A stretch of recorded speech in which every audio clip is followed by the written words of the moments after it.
Hi, I'm Becky Archambault with Keller Williams, and as an equine property specialist, today I'm coming to you from our equine property.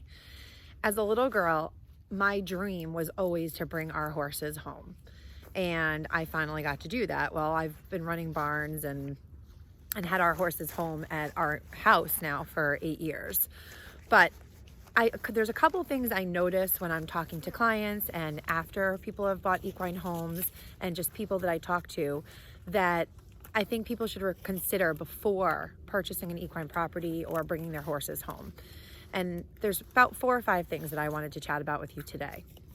So one of the things when you're bringing your horses home or when you have your horses at a barn, there's a barn manager or an owner or say an expert that is there. So when something goes wrong, if your horse colics, if they choke, if they're running a fever, if they have a cut, there's somebody there to tell you what to do and to advise you properly, what you can handle, what they can handle, and when to call a vet.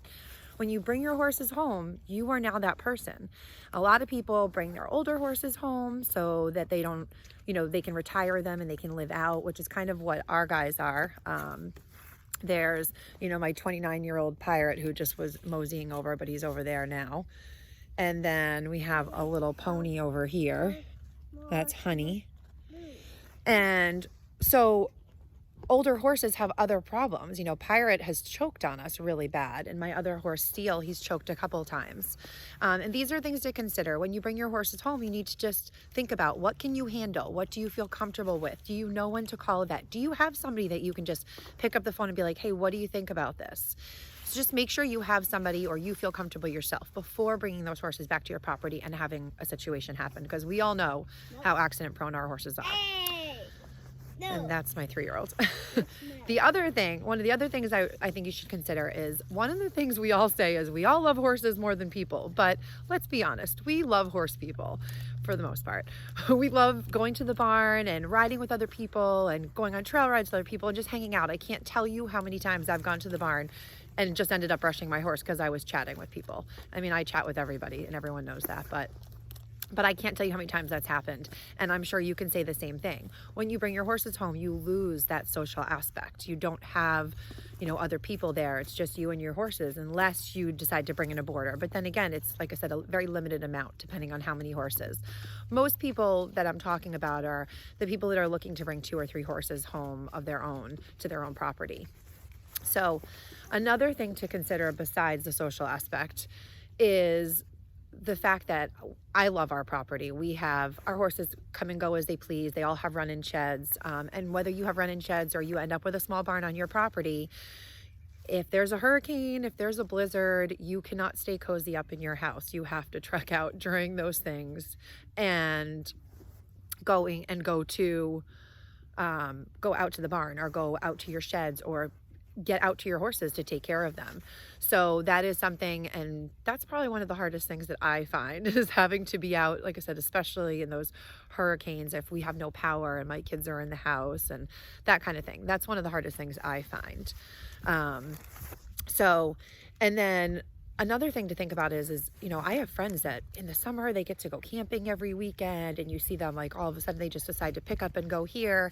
It's something that makes it a lot harder to do when you have horses at home, and a lot of people will say, well, I have a dog that I have to find, care for when I go away. But 1 dog or 2 dogs is a lot different than 2 or 3 horses. You have a lot bigger of a pool of people that feel comfortable taking care of dogs.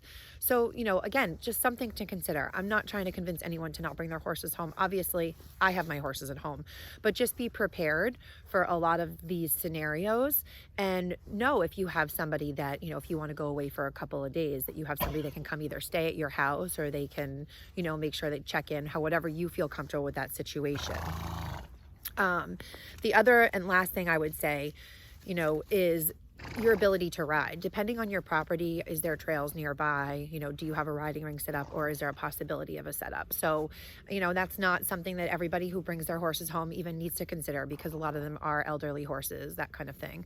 But make sure that, your agent, whoever you work with, hopefully it's me, but whoever you work with, they should be asking the right questions and finding out what your goal is for your property. But make sure that if you are bringing your horses home and still want to ride them, you have that ability.